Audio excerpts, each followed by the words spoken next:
Bismillahirrahmanirrahim. Assalamualaikum warahmatullahi wabarakatuh. Waalaikumsalam warahmatullahi wabarakatuh. Alhamdulillahilladzi an'amana bi ni'matil Islam.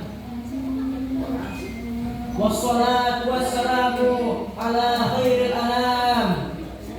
Asyhadu an la ilaha illallah wahdahu la syarika lah fi uluhiyyati wa rububiyyati wa asma'i wa sifati wa asyhadu anna Muhammadan abduhu wa rasuluh. Allahumma shalli wa sallim wa barik ala sayyidina Muhammadin wa ala alihi wa sahbihi ajma'in. Amma ba'd. Hadirin yang kami hormati, Dewan Hakim yang kami muliakan, Negara Kesatuan Republik Indonesia merupakan negara yang subur dan makmur, negara yang tingkat keragaman dan toleransinya tidak usah diragukan lagi, terdiri dari beberapa suku, bangsa, dan bahasa, yaitu 17.504 pulau dengan 1.211 bahasa daerah, 300 etnik, dan 1.340 suku bangsa yang berbeda-beda. Sejak tahun 2000 terdapat agama resmi yang diakui di Indonesia, yaitu agama Islam, Kristen Katolik, Kristen Protestan, Hindu, Buddha, dan bahkan juga ada kaum Buddha. Dan sejak tahun 2012 pula terus terjadi pemekaran daerah sehingga sampai saat ini negara kita memiliki 38 provinsi, dan di tahun 2029 nanti akan diselenggarakan pesta rakyat, yakni akan adanya partai-partai politik yang masuk ke setiap daerah yang bersaing merebut hati rakyat agar simpati dengan berbagai cara dan teknik. Mungkin hadirin ada cara yang baik-baik, tetapi ada juga yang menggunakan cara trik and trick. Bahkan tidak mustahil menggunakan cara licik dan picik. Tak peduli, yang penting rakyat tertarik, Terutama dari kalangan wong cilik. Lalu hadirin, bagaimanakah mengantisipasi supaya hal ini tidak terjadi? Oleh sebab itu, pada kesempatan kali ini kami akan mencoba menjawab dan memberikan suatu gambaran tentang toleransi sebagai wadah untuk merawat keberagaman. Oleh karena itu, berdirinya kami di sini akan membawakan sebuah musabaqah Syahrul Quran dengan judul merawat keberagaman dengan toleransi. dengan landasan firman Allah Al-Quran surah Al-Hujurat ayat 13. A'udzu billahi minasy syaithanir rajim.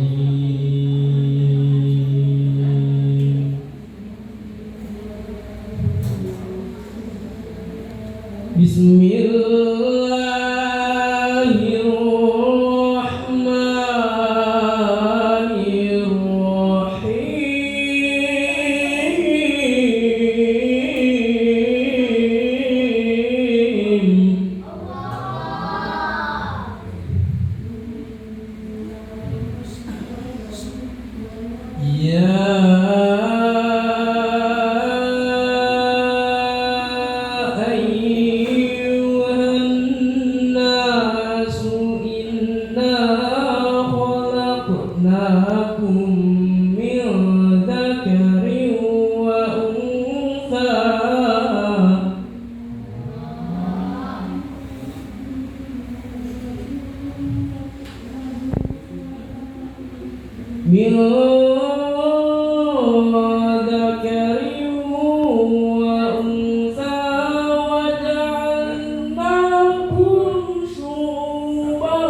شعوبا وقبائل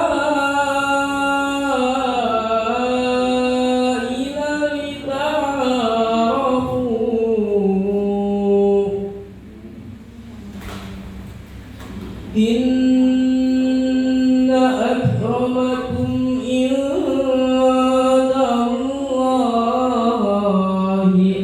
atqakum. Innallaha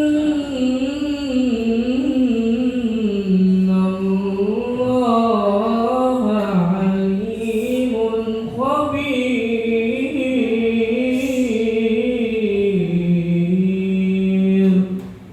Aku berlindung kepada Allah dari godaan setan yang terkutuk dengan menyebut nama Allah yang Maha Pengasih lagi Maha Penyayang. Wahai manusia, sungguh kami telah menciptakan kamu dari seorang laki-laki dan seorang perempuan. Kemudian kami menjadikan kamu berbangsa-bangsa dan bersuku-suku agar kamu saling mengenal. Sungguh yang paling mulia di sisi Allah ialah orang yang bertakwa. Sungguh Allah Maha Mengetahui, Maha Teliti. Hadirin, dalam kajian ilmu balaghah, firman Allah tadi merupakan kalam khabar dengan esensi sebuah informasi ilahi bahwa Allah secara fitrah sudah menciptakan manusia dengan beraneka ragam. Hal tersebut sejalan dan sejalin dengan pemahaman kontekstualisasi ayat sebagaimana disampaikan oleh Syekh Az-Zuhur yang bersumber dari Ibnu Munzir, Ibnu Abi Hakim dan Baihaqi yang dinukil dalam kitab Ad-Dalail bahwa secara tekstual ayat tersebut diturunkan sebagai teguran kepada Bani Baitullah. Ketika Rasulullah Sallallahu Alaihi Wasallam memerintahkan Bani Baitullah untuk memohon ampunan kepada mereka, yaitu dengan menikahkan putri-putri mereka dengan budak-budak mereka. Dengan sinis mereka berkata, "Pantaskah ya Rasul, putri-putri kami dinikahkan dengan budak-budak kami?" Pada saat itulah Allah Subhanahu wa taala menurunkan ayat ini, bahwasannya diciptakannya manusia berbeda suku dan bangsa, terdiri dari laki-laki dan perempuan, tidak lain dan tidak bukan hanya dengan tujuan Lita'arafu ay khalaqnakum kadzalika ya'rifa ba'dukum ba'dha. Demikianlah penafsiran Syekh Khalid Abdul Rahman Al-Aq dalam Sofatul Bayan li Ma'anil Quran halaman 516 dan juga dijelaskan dalam tafsir Jalalain halaman 687. Meskipun ayat ini secara tekstual ditujukan kepada Bani Baitullah, namun secara kontekstual merupakan landasan etis sosiologis untuk merajut kebersamaan di tengah-tengah keberagaman, termasuk dalam konteks bertoleransi dalam merawat keutuhan NKRI. Karena memang hadirin Berawal dari diskriminasi, saling menutup diri, Tidak saling menjalin komunikasi, dapat saling mencurigai, sehingga sangat mudah terprovokasi, bahkan tidak mustahil melakukan tindakan-tindakan anarki.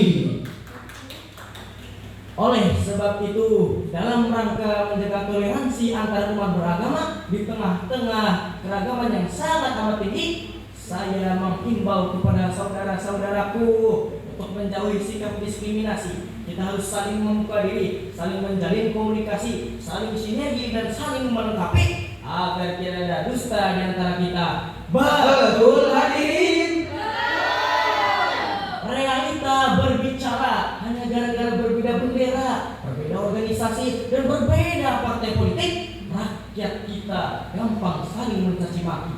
Gara-gara berbeda suku bangsa, etnis kita mudah terprovokasi. Gara-gara berbeda pilihan, kita jadi saling bermusuhan. Dan bahkan hanya gara-gara berbeda pemahaman dalam mendukung satu golongan, kita jadi saling tendang, bantai, dan bahkan saling bunuh-membunuh satu sama lainnya. Na'udzubillah, tsumma na'udzubillah.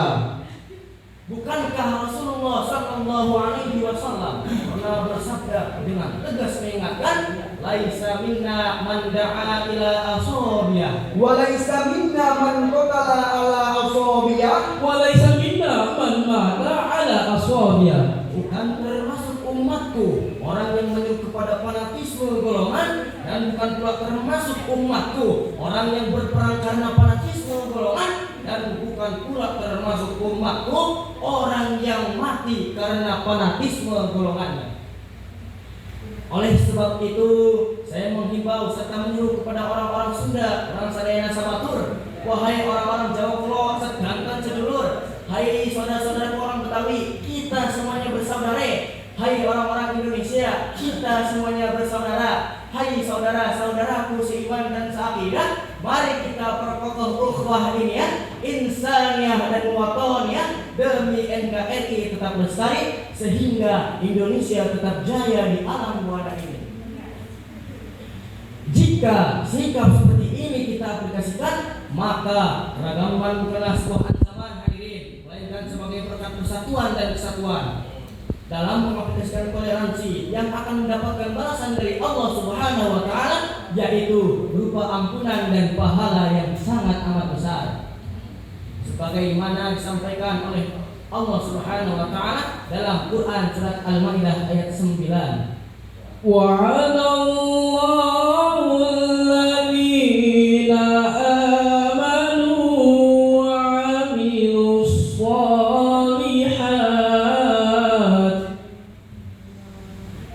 wa 'amilus shalihati lahum maghfiratun wa ajrun 'azim.